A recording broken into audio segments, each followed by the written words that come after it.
வணக்கம்.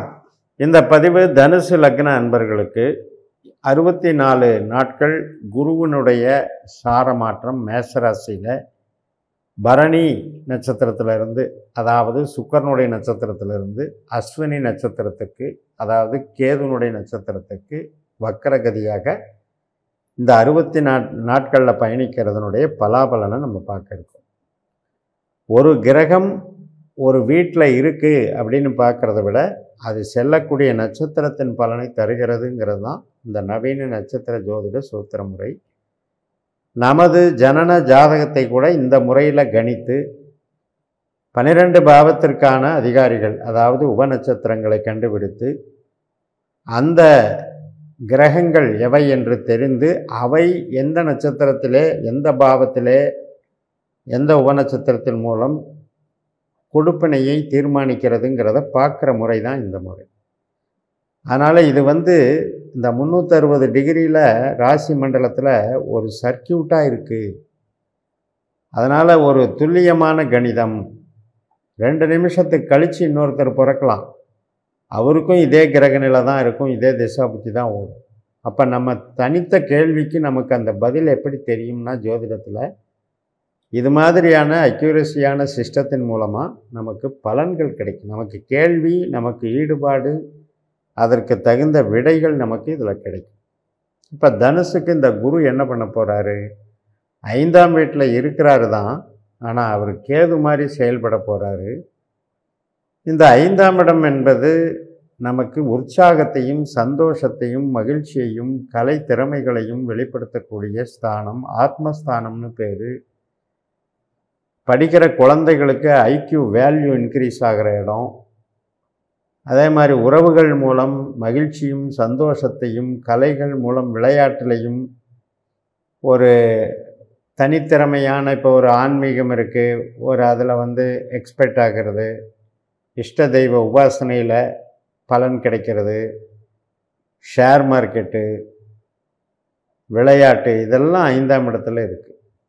அப்போ கலை சார்ந்த விஷயத்தை 5ஆம் இடம் வச்சுருக்கு. அது 5ஆம் இடத்தோட தொடர்புடைய மற்ற 2 ஸ்தானத்துலேயும் இருக்குது. அதுதான் நம்ம லக்னமான தனுசு. நம்மளுக்கு 9ஆம் இடமான சிம்மம். இந்த 1, 5, 9 அப்படிங்கிற மாதிரி தான் நட்சத்திரங்களை அமைக்கப்பட்டிருக்கு. எல்லாமே அந்த முக்கோண வடிவில் கனெக்டிவிட்டி இருக்குது. அப்போ நம்ம லக்னத்தில் இருக்கிற கேதுங்கிற நட்சத்திரம் மூலமாக இருக்கும்போது, 5ஆம் இடத்துல அஸ்வினியாக இருக்கும்போது, 9ஆம் இடத்துல மகமாக இருக்கும்போது, ஒரு கிரகம் இந்த நட்சத்திரத்தின் மேலே போகுது அப்படின்னாலே அது கேதுவாக செயல்படும். அது சிம்மத்தில் இருந்தாலும் அப்படி தான் செயல்படும், மேசத்தில் இருந்தாலும் கேது மாதிரி தான் செயல்படும், தனுசில் இருந்தாலும் கேது மாதிரி தான் செயல்படும். இப்போ மேஷத்தில் குரு இருக்கிறார், இப்போ கேது மாதிரி செயல்பட போகிறாருங்கிறதுக்காகத்தான் இந்த பதிவு. இப்போ இந்த கேது நமக்கு 10ஆம் இடமான கன்னி ராசியில் இப்போ பெயர்ச்சியாகி போய்கிட்டு இருக்கிறதுனால அவர் 5ஆம் இடத்துக்கு அவர் நன்மை செய்வாரா அப்படின்னு கேட்டால் முழுக்க கம்ப்ளீட்டாக ஈஸியாக நன்மை செய்யக்கூடிய அமைப்பில் அவர் இல்லை. ரொம்ப தாமதப்படுத்துறதுலையும், எதிர்பார்த்த நேரத்தில் நடக்காததையும், அல்லது சில சூழ்ச்சி, சங்கடங்கள், சந்தேகங்கள், குழப்பங்கள் இதையெல்லாம் ஏற்படுத்துகிற மாதிரியும் அவர் இருக்கார். அப்போ இது உறவுக்கு அது மாதிரி எடுத்துக்கணும். இப்போ அதே பொருள் சார்ந்த விஷயம், நம்ம வேலை சார்ந்த விஷயத்துக்கு எப்போவுமே 10ஆம் இடத்துல தொழிலுக்கு நல்லதுன்னு தான் நம்ம சொல்கிறோம். அப்போ அந்த நன்மைகளை அங்கே செய்கிறாரு. அந்த 10ஆம் இடம் என்பது 5ஆம் இடம் சார்ந்த 10ஆம் இடமாக வேலை செய்யும். அப்போ என்னென்னா, மூளை உழைப்பு, ஸ்மார்ட் ஒர்க்கு, ஐடி, கமிஷன் தொழில், கலைகள், சினிமா, மீடியா, செய்தி விளம்பரம், இது மாதிரியான துறைகள், கன்சல்டிங் பிஸ்னஸ்ஸு, இதுக்கெல்லாம் வளர்ச்சியை கொடுக்கும். அதே நேரத்தில் உற்பத்தி சார்ந்த துறை அப்படின்னு எடுத்துட்டிங்கன்னா, இப்போ நமக்கு 4ஆம் இடம் உற்பத்தி சார்ந்த துறை. 4ஆம் இடம்னாலே உற்பத்தின்னு அர்த்தம். இப்போ இந்த 4ஆம் இடத்துக்கு 7ஆம் வீட்டில் போய் கேது உட்காந்துட்டார். அப்போ அந்த 7ஆம் இடம்ங்கிறது என்ன அப்படின்னா, ஒரு போட்டி பொறாமைகளை உருவாக்குறது. அப்போ உற்பத்தியில் வந்து கொஞ்சம் நல்லா இன்வால்வ் ஆகி போய்கிட்டே இருப்போம். ஒரு 3/4வாசி நம்ம எதிர்பார்க்குற அளவுக்கு போயிட்டுருக்கு அப்படின்னு பாரும்போது, திடீர்னு ஏதாவது அதில் எதிர் விளைவுகளை சந்திக்க வேணும். காம்படிஷன்னால் மாட்டிக்கிறது, ஒரு ஒப்பந்தம் போடுறதுல ப்ராப்ளம் வர்றது, கான்ட்ராக்டில் ஹெல்டப் ஆகிறது, இந்த டெண்டர்கள்லாம் இது பண்ணுறாங்க இல்லையா, அதில் டிஃபீட் ஆகிறது, இதெல்லாம் வந்து இந்த மாதிரியான விஷயம். அதனால் உற்பத்தி சார்ந்த துறைக்கு சுமாராக தான் இருக்குது. அதனால தான் இந்த இடத்துல வந்து உதவிகள் கிடைக்கும் அப்படிங்கிறேன். இப்போ திறமைகளால் புகழ் வளர்கிறது வேற. இப்போ நம்ம வந்து ஒரு பொருள் சார்ந்த விஷயத்தில் இயங்கும்போது கிடைக்கக்கூடிய உதவிகள் வேறு. ஒரு ஃபேக்ட்ரி வச்சுருப்பார், ப்ரொடக்ஷன் பண்ணுவார், அதுக்கு தகுந்த ஆள் கிடைக்கலன்னா குறித்த நேரத்துக்கு அந்த ப்ரொடக்ஷனை பண்ண முடியாமல் போயிடும்.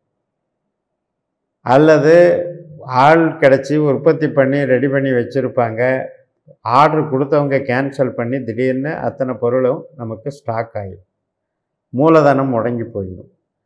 இது மாதிரி உற்பத்தி சார்ந்த துறையில் இருக்கிற ரிஸ்க்குக்கு வந்து எது நல்லா இருக்கணும் அப்படின்னா, நமக்கு 4ஆம் இடம் 10ஆம் இடமாக வேலை செய்யணும். அப்போ இந்த 4ஆம் இடத்துக்கு உண்டான அமைப்பில் இப்போ இல்லை. அதனால் இந்த 64 நாட்கள், அதாவது பிப்ரவரி 3ஆம் தேதி வரைக்கும் இந்த குருவானவர் கேது மாதிரி செயல்பட போகிறாரு. இந்த குருவுக்கும் கேதுவுக்கும் என்ன மாதிரியான கனெக்டிவிட்டி அப்படின்னு பார்த்தீங்கன்னா, மூளை உழைப்பு சார்ந்து நம்ம அவருக்கு ஒரு சர்வீஸ் பண்ணிகிட்ருக்கோம், ஒரு ஸ்தாபனத்தில் வேலை பார்க்குறோன்னாலும் அது மூளை உழைப்பு தான். அது உற்பத்தி ஸ்தாபனமாக கூட இருக்கலாம். ஆனால் உங்களுடைய பார்ட்டு அதில் வந்து டிசைனிங்கு, மார்க்கெட்டிங்கு, ஒரு மாதிரி விளம்பரத்துறை அல்லது கம்யூனிகேஷன் ஸ்கில்ஸு, இந்த மாதிரி போய்கிட்டு இருக்கும். அதனால் உங்களுடைய நேச்சர் ஆஃப் ஒர்க்கை பேஸ் பண்ணி நீங்கள் அதில் பலன் எடுத்துக்கோங்க. அகம் சார்ந்த வேலைன்னு பேர், மூளை உழைப்பு சார்ந்த வேலைகளுக்கு திறமைன்னு பேர். உங்களுக்குன்னு ஒரு இண்டிவிஜுவாலிட்டி. அப்போ அதில் வந்து ஒரு புகழை கொடுத்துரும். இந்த கேதுவும் குருவும் ஒரு மாதிரி அந்தஸ்து கௌரவத்தை நம்மளுடைய தனிப்பட்ட திறமையினால் வளர வச்சிடும். ஆனால் அதே நேரத்தில் பணம் போட்டு பணம் பண்ணுற தொழில் அப்படின்றதுக்கு வந்து இது சாதகமாக இல்லை. ஏன்னா நமக்கு அதில் பணம் பெருகணும். அப்போ வர்த்தகம் நல்லா நடைபெறணும், அதுக்குண்டான டிமாண்ட் இருக்கணும், அதுக்குண்டான ப்ரொடக்ஷனும் குறித்த காலத்தில் நடக்கணும். அதனால தான் அதை உற்பத்தி சார்ந்த தொழில்துறைன்னு சொல்கிறோம். இப்போ இந்த 10ஆம் இடத்துல குரு 10ஆம் இடத்துல இருக்கிற கேதுவை குறி காட்டுறாரு. ஆனால் அவர் 5ஆம் இடத்துல இருந்து தான் குறி காட்டுறார். இந்த 5ஆம் இடம் என்பது மனசு, கலைகள், தனித்திறமைகள், இது சார்ந்த விஷயம் அப்படிங்கிறத ஞாபகம் வச்சுக்கணும்.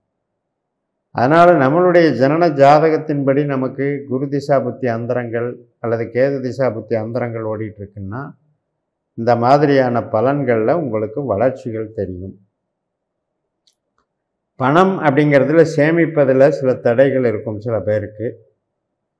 இளைய சகோதர சகோதரி வழி கம்யூனிகேஷன், இந்த கருவிகள், செல்ஃபோனு, லேப்டாப்பு, இந்த மாதிரி விஷயங்களில் கொஞ்சம் பிரச்சனைகள் பார்த்துக்கோங்க. சொந்த பந்தத்தில் போட்டி பொறாமைகள், கலகம், குழப்பங்கள் ஏற்படுத்துறது. குழந்தைகள் வழியில் கொஞ்சம் டெவலப்மெண்ட்ஸ் இருக்கும், நல்லா போயிடும். சின்ன சின்ன உதவிகள் தேவைப்படும், அது கிடைச்சிடும். வேலை பார்க்குற இடத்துக்கு சப்போர்ட் இருக்கும், நல்லாயிருக்கும். கணவன் மனைவி உறவில் சின்ன சின்ன ஈகோவாக இருந்துக்கிட்டு இருக்கும். பொருள் சார்ந்த வாக்குவாதங்கள் நடைபெறும். நம்மளுடைய தேவைகளுக்கு இது பத்தாது, அல்லது அதை அப்படி செஞ்சுருக்கலாம் இப்படி செஞ்சுருக்கலான்னு கான்ட்ரவர்சியாக பேசிக்கிட்டு இருக்கிறோம் இல்லையா, அந்த மாதிரியான ஒரு சிந்தனை ஓட்டங்கள் அதிருப்தியான முறையில் செயல்படும். வேலைக்கு சிறப்பாக இருக்குது, ஆயுள் ஆரோக்கியத்துக்கு உடல் உபாதைகள் இல்லாமல் நல்லா போகும். பூர்வீகம் சார்ந்தது, தந்தை வர்க்கம் சார்ந்து, குலதெய்வம் சார்ந்து, ஆராய்ச்சி மனப்பான்மை உள்ளவங்க, இவங்களுக்கெல்லாம் நல்லது பண்ணும், சிறப்பை கொடுக்கும். மூத்த சகோதர சகோதரி வழியிலையும் கொஞ்சம் அப்டாக்கிள் இருக்கும், தடைகள் இருக்கும்.